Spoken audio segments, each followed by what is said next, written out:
Hello, everyone. It is good to be here on video with you again today to share week one of our journey through Lent using the book A River Through the Desert, a Lenten Journey in the Holy Land. I'm going to share my screen in a moment so that we can talk about the desert, talk about what it means to us, share a wonderful video from the Holy Land, read some scripture, and ask some questions. Here we go.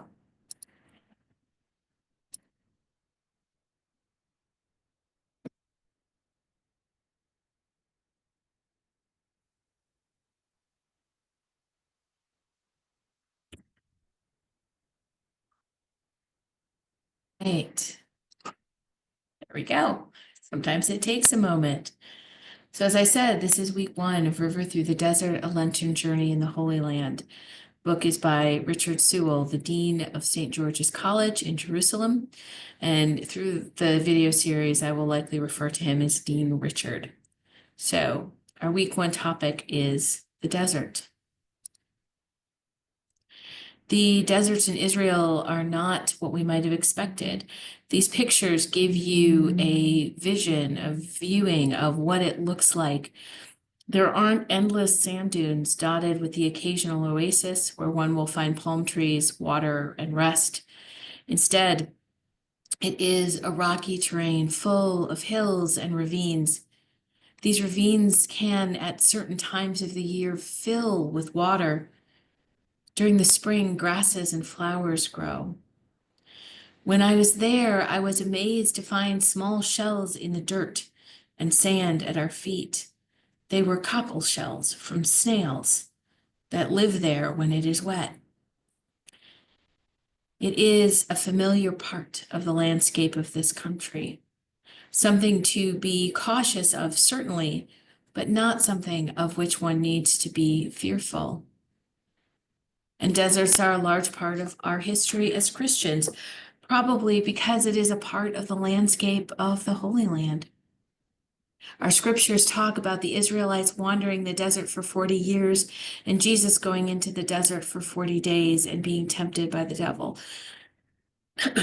Deserts can and do show up in our personal lives as well. They can be a place of distraction from our day-to-day life where there are no clocks or to-do lists. And sometimes that sounds like a very good place to be. It can also be a place where we face hardships, where maybe we feel separated from God, or perhaps we feel more like the Israelites searching for what is promised to us, and we forget to see the beauty around us.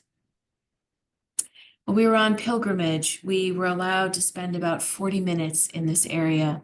That's where these three pictures are from. To meditate, to pray, to just be with God. Well, I had to keep an eye on the clock so the bus didn't leave without me. It was still an incredibly peaceful and calm moment at the beginning of our trip. It was a wilderness in which I found myself immersed and blessed. In the book, Dean Richard quotes from a book entitled Soul Making, The Desert Way of Spirituality. And it says this: the desert is a place of the encounter with death. It is also the place where we know ourselves to be truly free. We do not go into the desert to wall up our heart. We go there in order to give it away to God and to the world. Next, we are going to watch the video of Dean Richard in the very place where these pictures were taken.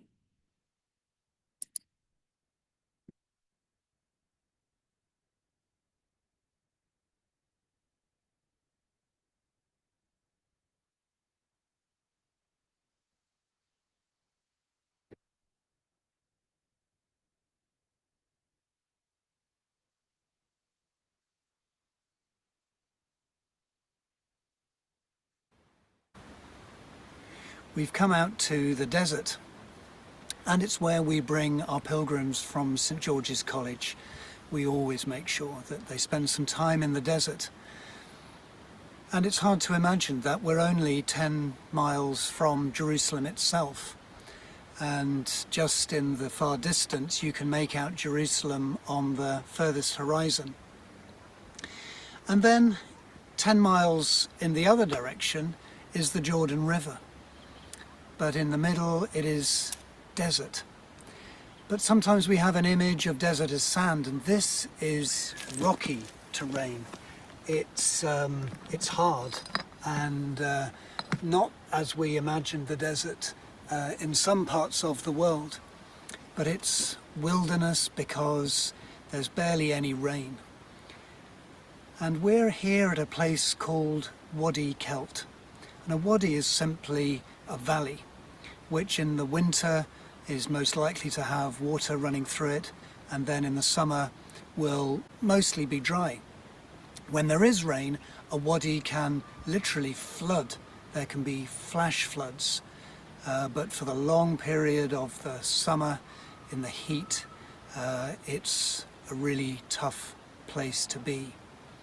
But there's a beauty and there's a grandeur, and it feels easy to feel you've come into the presence of God.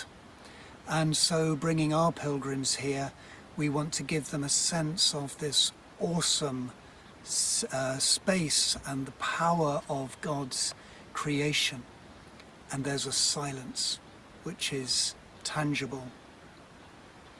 And this place, not so very far from here, may well have been where Jesus was in the desert for his temptations, because we know that it was shortly after he was baptized in the River Jordan, and this Judean desert was the place most accessible to him, a place where he could escape.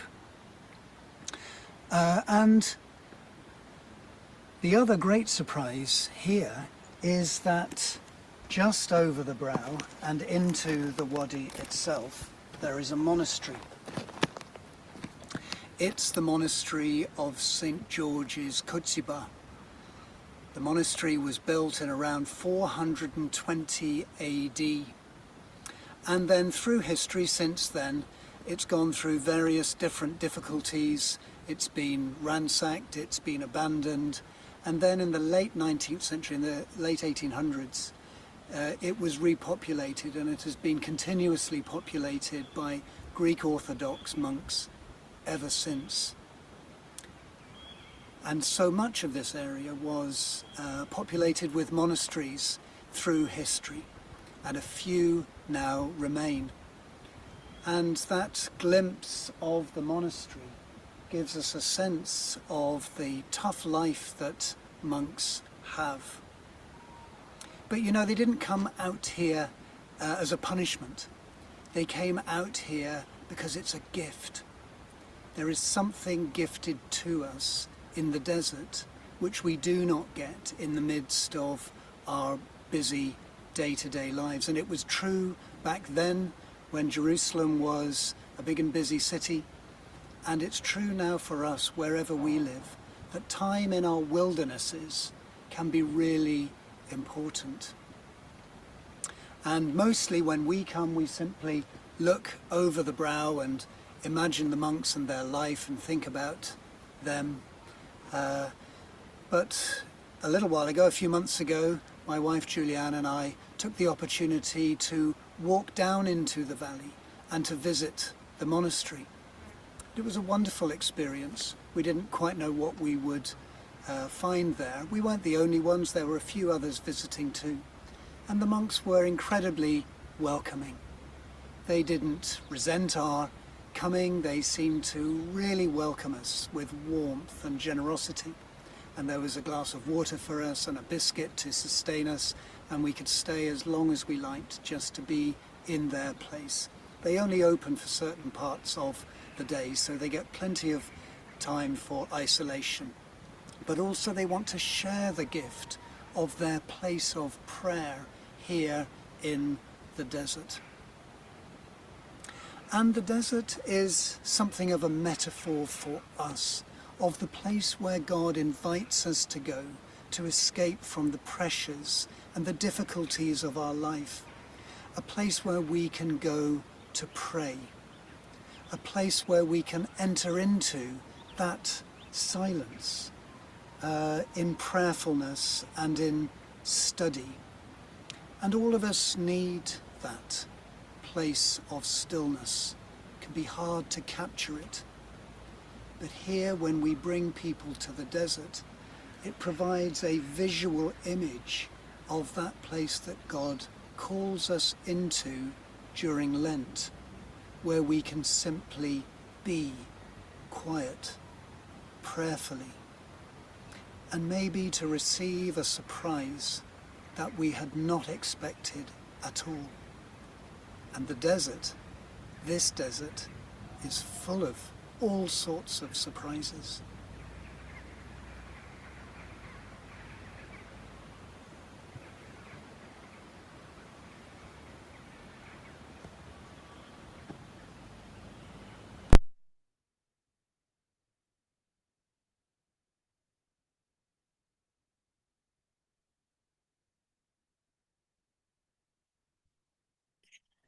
So now I'm going to share a scripture passage with you. I've not written the passage out here for you to see because I encourage you to listen to the words as I read them. The translation I'm reading is the Common English Bible reading, so it will sound a little different to what you might hear in church where we use the New Revised Standard Version. The Gospel of Matthew, chapter 4, verses 1 to 11.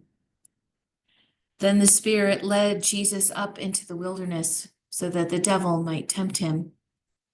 And after Jesus had fasted for 40 days and 40 nights, he was starving. The tempter came to him and said, "Since you are God's son, command these stones to become bread."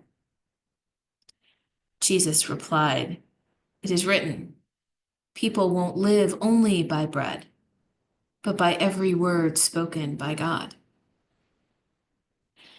After the devil brought him into the holy city and stood him at the highest point of the temple, he said to him, "Since you are God's son, throw yourself down, for it is written, I will command my angels concerning you, and they will take you up in their hands so that you won't hit your foot on a stone." Jesus replied, "Again, it is written, don't test the Lord your God." And the devil brought him to a very high mountain and showed him all the kingdoms of the world and their glory. He said, "I'll give you all these if you bow down and worship me." Jesus responded, "Go away, Satan, because it is written, you will worship the Lord your God and serve only him." The devil left him, and the angels came and took care of him.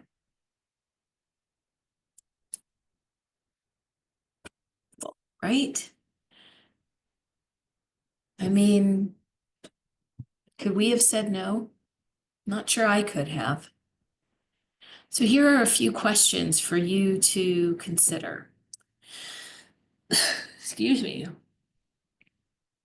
Does the idea of time in some kind of wilderness draw you or concern you? Why?